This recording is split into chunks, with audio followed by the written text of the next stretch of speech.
2025 ஜனவரியில் நடைபெற்றிருந்த மகா கும்பமேளாவில் மில்லியன் கணக்கான பக்தர்கள் புனித நீராடலுக்காக திரண்டிருக்கக்கூடிய ஒரு பக்தி பெருமிழா அப்படின்னு சொல்லப்பட்டது. ஆனா அதோடைய பின்னணியில நடந்திருக்கிறது என்ன அப்படின்றத பத்தின மிகப்பெரிய கேள்விதான் இந்த இடத்துல நமக்கு எழுது. அதிகாலை நேரத்துல ஏற்பட்டிருக்கக்கூடிய மோசமான ஒரு கூட்ட நெரிசல்ல பல உயிர்கள் இல்லாமலே போயிடுச்சு அப்படின்றதான் அறிக்கைகள் நமக்கு இப்ப தெரிவிக்குது. அரசாங்கம் கூறக்கூடியது ஒரு எண்ணிக்கையா இருக்குது. ஆனா பிபிசி வெளியிட்டிருக்கக்கூடிய விசாரணையில வேற ஒரு எண்ணிக்கை முற்றிலுமாக நமக்கு மாறப்பட்டிருக்கு. அதுக்கு முற்றிலுமாகவே மாறப்பட்டிருக்கக்கூடிய சாட்சியங்களுமே இப்ப வெளியிடப்பட்டிருக்கு. இது ஒரு தவறான தகவலா இருக்கா இல்ல உண்மையை மறைக்கக்கூடிய அரசியல் திட்டமா அப்படின்ற கேள்வி இந்த இடத்துல எழுது. உத்தரப்பிரதேச பாஜக அரசுடைய நடத்தையை குறித்து எதிர்க்கட்சி தலைவர்கள் எழுப்பக்கூடிய கடுமையான கேள்விகள் ஒரு பக்கம், ஜனநாயகத்துடைய பொறுப்பு குரல் பற்றி எழக்கூடிய சந்தேகங்கள் மறுபக்கம்னும், கோவிட் பேரழிவோட போது ஏற்பட்டிருக்கக்கூடிய உண்மையை மறைக்கக்கூடிய பழைய கதைகள் அப்படின்றதோடைய நிழல்கள்னு இது பத்தின முழுமையான விவரங்களை பத்தி தான் இன்னைக்கு இந்த வீடியோல நம்ம பார்க்க போறோம்.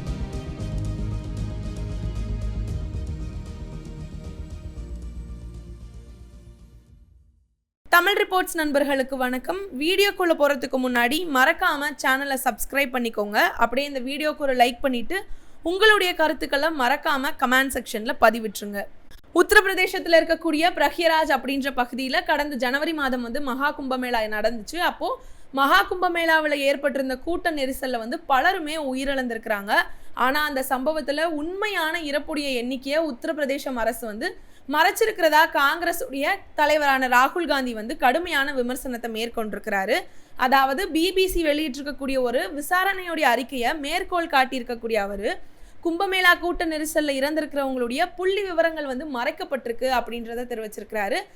ஜனவரி மாதத்துல மகா கும்பமேளா நிகழ்ச்சிக்காக மௌலி அமாவாசை அன்னைக்கு லட்சக்கணக்கான பக்தர்கள் புனித சங்கமத்துல நீராடுறதுக்காக அதிகாலை நேரத்துல திரண்டிருந்தாங்க. இதனால ஏற்பட்டிருக்கக்கூடிய கடுமையான கூட்ட நெரிசல்ல பலருமே உயிரிழந்திருந்தாங்க. உத்தரப்பிரதேச அரசு வழங்கி இருக்கக்கூடிய அதிகாரப்பூர்வமான புள்ளி விவரங்களோட படி பார்த்தோம்னா இந்த நெரிசல்ல அதிகாலை 1 மணில இருந்து 2 மணி வரைக்குமே கிட்டத்தட்ட 30 பேர் உயிரிழந்திருக்கதா சொல்லப்படுது.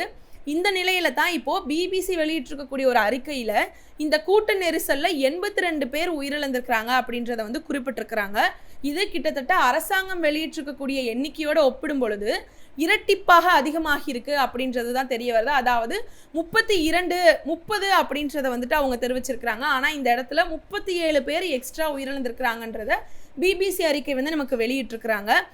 இதனுடைய அறிக்கையை தான் அடிப்படையாக வச்சுட்டு ராகுல் காந்தி தன்னுடைய சமூக ஊடக தளத்திலையுமே ஒரு பதிவு பதிவிட்டிருக்கிறாரு. அதில் கோவிட் பேரழிவில் நடந்த போதுமே ஏழைகளுடைய உடல்களுமே இங்கே புள்ளி விவரங்கள் இல்லாமல் அளிக்கப்பட்டிருக்கிறதாகவும், ஒவ்வொரு பெரிய ரயில் விபத்துக்கு பின்னாடியும் உண்மைகள் மறைக்கப்படுது அப்படின்றதுமே இது பாஜகவுக்கு ஒரு மாதிரியாகவே மாறிடுச்சு அப்படின்றத தெரிவிச்சிருக்கிறாரு. அதோடவே ஏழைகளுடைய இறப்பு கணக்கு அப்படின்றது இந்த இடத்துல கணக்கிடப்படலை அப்படின்றதையும் அவர் தெரிவிச்சிருக்கிறாரு. இதனால பொறுப்பு குரல் அப்படின்ற ஒரு விஷயம் பாஜக கிட்ட இல்லை அப்படின்ற ஒரு பதிவை அந்த பதிவு மூலமா நமக்கு பதிவிட்டிருக்கிறாரு. இதே அறிக்கையை மேற்கோள் காட்டியிருக்கக்கூடிய சமாஜ்வாதி கட்சியுடைய தலைவராக இருக்கக்கூடிய அகிலேஷ் யாதவுமே உத்தரப்பிரதேச அரசை கடுமையான ஒரு விமர்சனம் அவங்கள பத்தி விமர்சிச்சிருக்கிறாரு. அதாவது உத்தரப்பிரதேச அரசாங்கம் இறந்தவங்களுடைய எண்ணிக்கையை பொறுப்பற்ற முறையில தவறா பதிவு செஞ்சிருக்கிறாங்க. அதனால மக்களுடைய நம்பிக்கைக்கு தகுதியற்றவங்களா மாறி இருக்கிறாங்க அப்படின்றதாக அவர் தெரிவிச்சிருக்கிறாரு. இதே போலதான் மேற்கு வங்கத்துடைய முதல்வராக இருக்கக்கூடிய மம்தா பானர்ஜி அவர்களுமே பிப்ரவரி மாதத்திலேயே அதே பிரச்சனையை விரிவாகவும் பேசினாங்க. மகா கும்பமேளாவில் பலர் உயிரிழந்திருக்கிறாங்க. ஆனா இந்த இறப்புடைய எண்ணிக்கையை அரசு வெளிப்படையா வெளியிடல அப்படின்றதும், மக்களுக்கிடையே இருக்கக்கூடிய பரபரப்பை ஏற்படுத்தக்கூடிய வகையில பெரிய நிகழ்வா மாறி இருக்கக்கூடிய கும்பமேளாவுக்கு போதிய ஏற்பாடுகள் அவங்க செய்யல அப்படின்றதாகவும் அவங்க குறிப்பிட்டிருந்தாங்க. இது போல பிபிசி அறிக்கையை மையமா கொண்டு பல எதிர்க்கட்சி தலைவர்கள் உத்தரப்பிரதேச பாஜக அரசுடைய நடத்தையை குறித்து கடுமையான கேள்விகளையும் எழுப்பிட்டு வராங்க. ஜனநாயகத்துடைய அடிப்படையான பொறுப்பு கூறல் உண்மைத்தன்மை அப்படின்ற இது இரண்டுமே அரசியல் விவாதத்துடைய மையமா மாறி இருக்கக்கூடிய இந்த நிலையில தான் இந்த விவகாரம் அப்படின்றது இந்திய அரசியல்ல முக்கியமான ஒரு விவாத பொருளாகவும் தொடர்ந்துட்டு இருக்கு.